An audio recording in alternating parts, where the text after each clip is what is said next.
How's it? Welcome back to Baz's Garage. Long time no see. I had a bit of a skip over the seas and also caught COVID, so that sort of knocked me around for a fair bit. So progress in the garage has been a bit slow, but somebody dropped off an engine to me, this engine here, and wanted me to have a bit of a look at it to see what we could do with it. So we'll rack this down like this, and so this motor here is rated at 16.5 horsepower, which basically means nothing anyway for what we want to know. But we want to look at this number here. So if I turn it around the right way, so you can see the number on here. We're looking at this number here, and we're looking at the 31. So that means it's a 31 cubic inch, single cylinder Briggs & Stratton motor. So what we're going to do is we're going to strip it down and see what it looks like inside.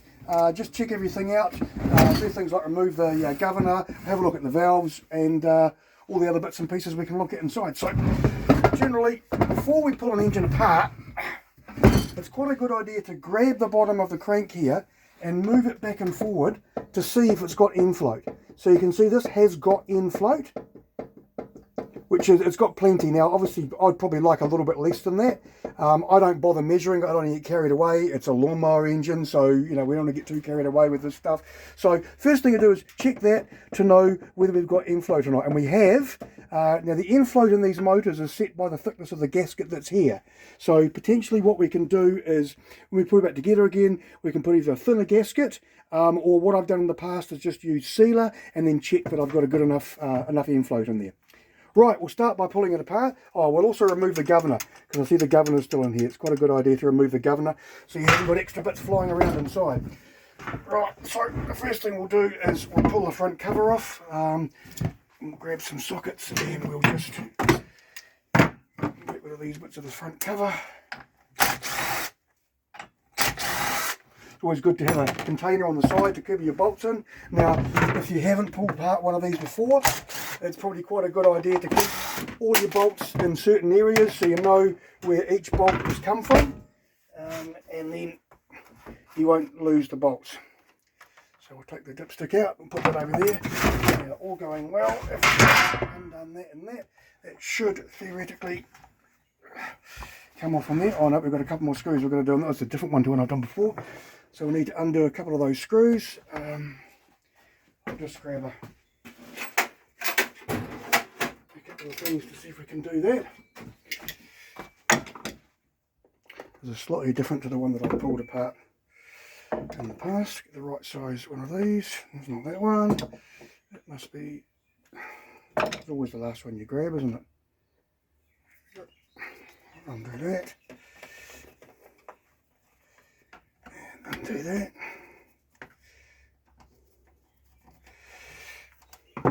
Alright, put those bits in there. Now, there we go. Now it comes off. So we've got that off. We'll stick it in the box of bits over here. So then we've got the cover that's down underneath it. And we've got some more bolts to undo. So I'll undo these ones. Put those into the box as well. And then do some more down the back here. Throw those in there. Now on the side of the part here, we've got a couple of little tiny wee bolts. I can't remember what size they are, but they're very small. Try and get a guesstimate of what size they actually are. And these are not metric, okay? So these motors are actually imperial sizing. Alright, I'll undo that.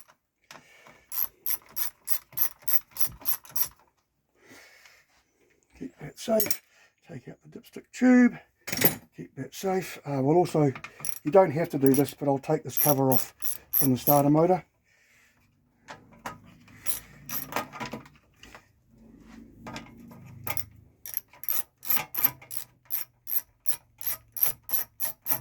Alright, so again with the tiny wee bolts, get that out of here, those bolts, and all going well, that should now lift off as well, which it does. Okay, so there's the other cover. Right, so now we can see flywheel and coil and kill lead coming down the side.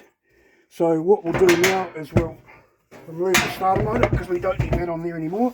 It's got a Torx bit in there. So usually the starter motor's got little flats on the sides of them, and those little flats means you can get the Torx bit in there and undo it. So we'll is that the right size for that? And we'll just see if this is going to work. Okay, so that's one out. And then we'll do the same on this side. Right, so that's the starter motor disconnected.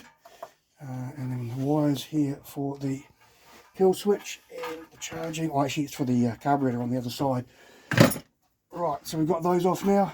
It's always a good idea now to take the covers off. So underneath here there should be another little tiny wee bolt, which is different from the other one. Grab that one. Nope. Maybe that one. There we go. Third time lucky again. And we'll undo this. Now it's important to keep these covers on when you rebuild the engine and put it back together again, because these covers are what basically give the engine the cooling. If you remove them, the fan doesn't blow the air down through the vents and it doesn't cool properly. So it's always important to put these covers back on again, or else your engine will get too hot and it will overheat. So we'll undo these.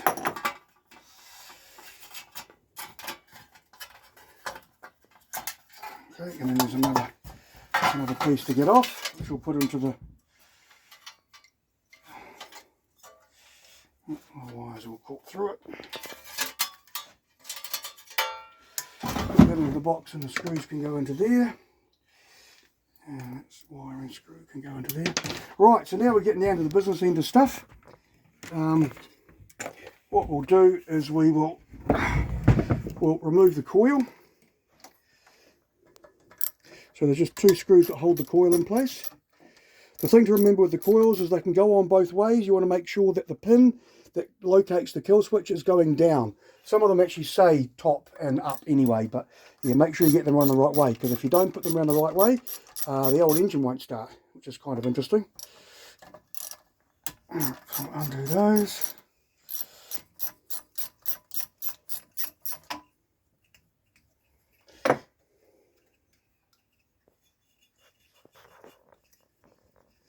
Alright, so once those are undone, we'll just put the coil in there with the bolts as well. Now, what we'll do is we'll remove these little pins in the top here, little Torx bits. This holds on to stop the leaves from going down through and getting caught in the engine. I'll take this one off. Cover comes off. That comes off, and then we've got a pretty big bolt in there, which is the bolt that holds the flywheel on. Okay, now I'm just going to grab a socket for that. I actually can't remember what size it is, so we'll try a couple of sizes. Oh, it's pretty close. Right, now generally what you do with this is two ways you can try it. We'll try this little rattle gun. Quite often it's not strong enough. Oh, look at that, it is today. So once that's undone, it comes undone. Now this here, there's several ways to get these off. The correct way is to use a puller, unbolt these bolts here, bolt a puller on and do it into the front of there. What I've done in the past is I haven't had a puller, so I've just used the bolt. I put the bolt back in here and I've given it a smack with a hammer, because you don't want to damage the threads, and a little bit of leverage underneath here and the flywheel pops off. Now I'm just going to see if this is going to work for me. It's a little bit rough, some people will say, but sometimes you've just got to do, if you haven't got the tools, you just got to do what you've got to do. So grab the knockometer, we put a little bit of leverage underneath here, not a lot, just want to give it a little bit of pressure on it, and then we're just going to give it a whack. Here we go. So, like I say, some people will say, oh, you can't do that. That's just what I've always done. So a puller is the best way, but that also works. So then we can take the flywheel off. Now, being aware that you've got to have the little pin in there, this little pin is very, very important. Let's see if we can get it out. So this little pin is what holds this to the flywheel, to the crankshaft, sorry. So yeah, really important to keep that safe. They do shear, they can give you trouble, but yeah, we'll keep that safe. We'll have a look at the flywheel. So it's still got all the weights inside it. Now obviously there's a whole lot of crap caught in here. We'll clean all that out later on. But the other good thing is to have a look at the starter gear. And that looks, yeah, that'll be serviceable. So we're not going to get too carried away. So Right, then we've got the magnets in here. So what this is the charging system. So as the magnets fly around, they create inductive current into here, and then that current is what does the charging for us. So we'll take those off as well, because we don't want to damage those and break those. I think that's a little one again. And it's a good idea to remember where the wires go. They come out on the side that the dipstick is on. So we'll undo this and take this off, and undo this and take this off.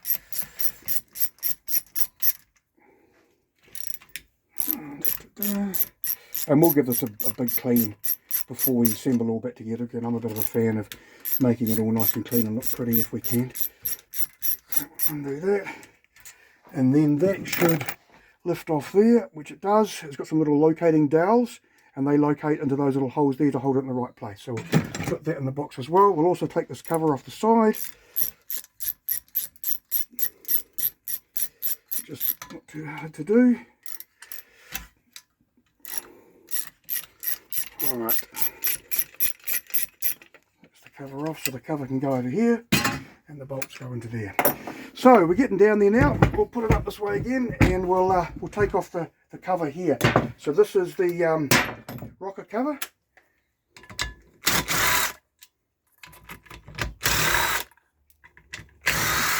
Only 4 bolts that hold it on, and there's usually a gasket in there. Which holds it together, so put those in there, and then that part can go into there. Now these are the rockers. So the thing with these rockers is they are adjustable through here, and you need to set the valve clearances and make sure that they're all good. Now we don't need to worry about those at the moment, so what we're going to do is we're going to undo the bolts that hold the head on, and we'll remove those and have a look what's going on inside the engine. So if I can get the right size socket, I think is that one. We'll just undo these bolts.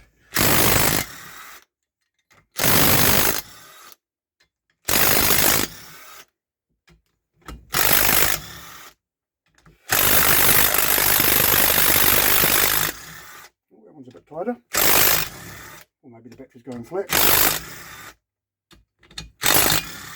Right, so when we pull these out, we take all the bolts out. It always pays to have a bit of a look at them to see if they're any different. So you can look at these bolts here, they're all the same length, which means it doesn't matter where they go in and which way around they go. So it's quite a good idea to have a check of that. Right, so now, there we go. So we've got the push rods come out of here. So these push rods go off the camshaft down there, and they push on these parts here and open and close the valves. So we can see inside the valves there, it's not too dirty in there. We will remove the valves and have a look at them. Looks pretty clean on there.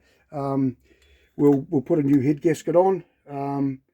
Yeah, so we'll tuck a new head gasket on there as well. We'll pull that apart a little bit later. We'll just put those safely there. Okay, so now we can also look down on the piston. The other good thing to look at is, if you look at the piston, it should have this little mark here. See the little mark that's there? That little mark should face towards where the flywheel is. So when you take the piston out, it should go back in the same way round. Okay, so it's designed to go in that way. All right, let's undo the bottom part here. So what I'll do now is I'll just open the vise a little bit so I can sit it nicely in the vise, so it's not going to be jumping around all over the place as much. And I always find it just helps to hold it together a little bit. Right, and then we need to undo these bolts.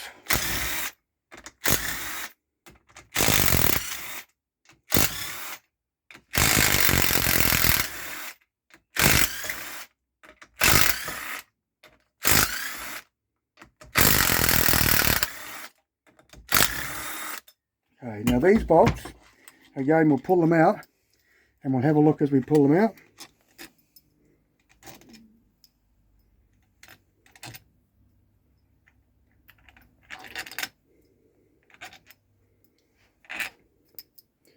So what we're seeing here is they are all the same bolts, which means it doesn't matter where they go back in. So that's always a good, but you've got to check that when you pull it apart just to make sure. Okay, so we could get carried away and pull off the oil pump part of it. We're just going to see if we can just separate this. So I'll give it a slight tap with a knock under. Pays to use a soft-faced hammer if you can to give it a bit of a tap. Should just loosen up. And there we go. So that's just loosened up. It should just slide up quite nicely. All right. Ooh. So looking in here, you can see there's a whole lot of gungy, yucky stuff in there, which is, yeah, not the wonderful. So we'll obviously give it a clean out. So it shows that there's either been some bad oil at some stage or a bit of wear, but nothing too much of a problem. So the oil pump itself is here, this drive. There's a little drive pin in there, and it drives the oil pump through the back there. So when you're assembling it, you've got to make sure that this actually lines up with where it gets driven inside the bottom of the engine, so that it actually keeps driving. All right, so we'll just put that aside for the moment. Maybe we'll just pull that oil pump off just so you can see it. Have a bit of a nosy. So this is held in with the old Torx bits again. So we'll just take this out.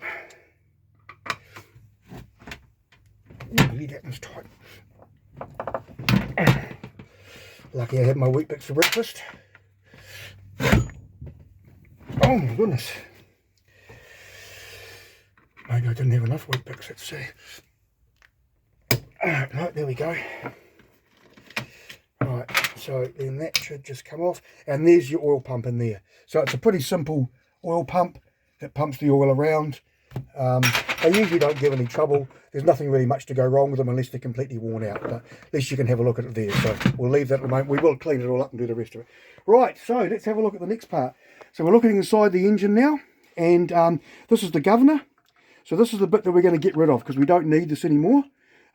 We still need the flappy wheel, because if you don't put this in, the engine doesn't get any oil and then it seizes. And I know that from experience. So all we're going to do is we're going to take off these pieces, but we'll show you that another day. And once we've taken those off, we'll put that back in with the flappy wheel, and we'll also take out this governor and we'll block up that hole, but we'll show you that another day as well. So we'll put that into there. Here's the camshaft. So we can have a look and see if it's lined up. So there should be a dot there and a dot there, which means that the camshaft is actually lined where it should be. And then if you have a look in here, that's where the drive for the oil pump should go. And then you make sure it turns around with that. So we'll pull this apart. So what we'll do is we'll just pull this out here. And this is our camshaft, all right? And it's got a, they call decompression lever here. So it takes the compression when it's time to start, so it's easier to start. So that's all good. Then we have the followers for the off the camshaft followers, and yeah, they all look pretty good as well. Then there's a gear that's on here. Okay, so we saw that mark that was on there, so we know which way around it's got to go. Put that there. Now, other thing to remember is there's actually a little keyway here, which if you're not careful, you can lose. So it's a good idea to take it out and put it somewhere safe. I'll just see if I can pull it out with a pair of pliers. If not, we might have to tap it out with a hammer, but we'll see how we go with this. So we'll just try and grab it with a pair of pliers.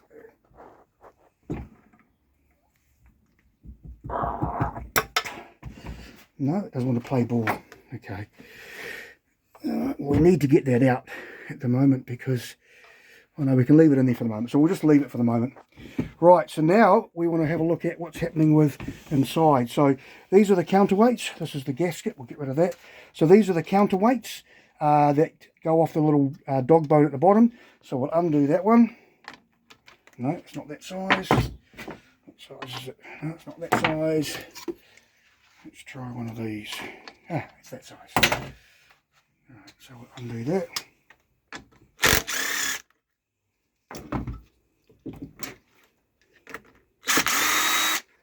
Okay, and then we'll lift this off.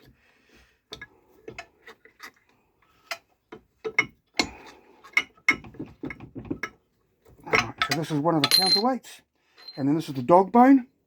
This is the bit that holds the counterweights to stop the vibration. Okay, so we'll put those over here. Now we can get into undo the bolts for the piston. So what I'll probably do is I might have to get in there with a socket. Let's have a look. Otherwise you can use a, nope, maybe it's that one. Nope, so that's, what's that? That is 9:30 seconds, it must be that one maybe. There we go, that one there. try and undo these.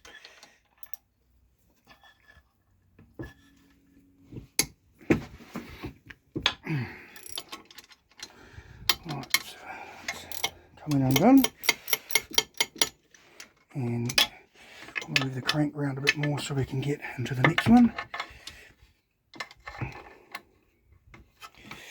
Sometimes you've got to just muck it around until you can get into it.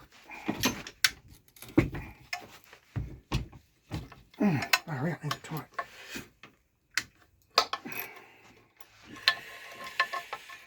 Right, so then we should be able to undo those. Look back round where we can undo them.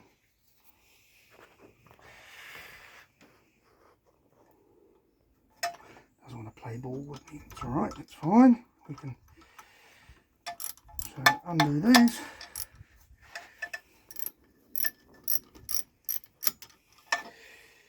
So this is what the bearing, or the big end bearing, is. And so we can have a look at what's happened with the piston and the bore in a second. And have a look at what the bearing's like in the bottom of the conrod. Because these don't actually have bearing shells. They just run on the aluminium that's in them.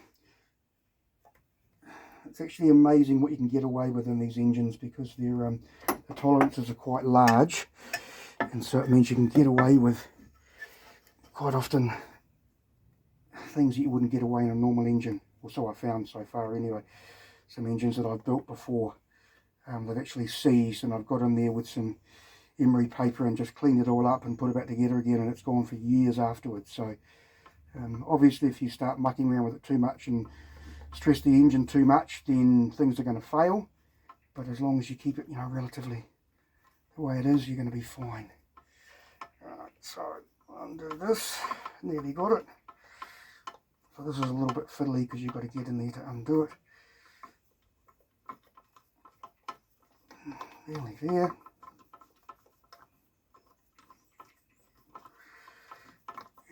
And right to the last bit, it's just going to be tight. Right, here we go. So those bolts are out. So we take the cap off. Okay, so that's what the cap looks like. And there's a little bit of wear in there, but hey, that's pretty bloody good. I wouldn't worry about that at all. So then we'll get the piston out. We'll just push the piston up. And that pops out. So then we can have a look at the piston. Pretty clean. All the lands are pretty clean. Yeah, doesn't look too bad at all, so that's pretty cool. But yeah, so that's not too bad. We'll put this back together. So you'll also notice this only goes on one way. It's got a raised bit and a groove, and that goes together. So it's quite a good idea, I always find, just to keep that together so you don't lose the bolts. Oh, what did I do with that? He says throwing it away. You don't lose the bolts, and keep all that together. All right, now that looks all pretty clean and clear. I'll probably put new rings on it anyway, because we've got it apart. It's stupid not to. So now, all going well, we should be able to pull this crankshaft out. So there's the complete crankshaft. So again, we'll have a look at what the bearing faces look like. So the bearings run on here, and they look pretty good. And the bearing on here, that face also looks pretty good. So realistically, there's nothing really wrong with this engine. It's just good to pull it apart and have a look. So that looks pretty good. So put that in the pile. We'll bring out the other weight, which is this one, and again have a little bit of a look in the bearing. Again, there's a little bit of wear on there, but it's nothing that I'd be worried about. I'd just put it all back together the way it is. So you can see the oil in here. Yeah, it's actually not too bad. So it's relatively clear. So it has had some oil changes in its life. But yeah, the gunge at the bottom of it was a bit of a giveaway for things that don't look too good. So what we'll also do now is we'll tip it up this way, and I might just grab another tray quickly because I don't want to cover my bench with oil. So it's a good idea to have a selection of your best baking trays and put them into that. So we'll have a look inside the bore here and have a look at that. So you can actually see there's still some.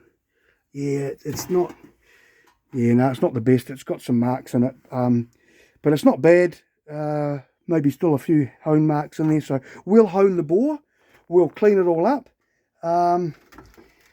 Yeah, right, okay. So, that's what we're going to do for today. So we've stripped the engine down completely. We had a nosy at it. It actually all looks in pretty good condition. There's no major things that pop out to me as being a problem. Oh, we haven't done the valves. We might do the valves next time when I'll show you how we do what we do with those.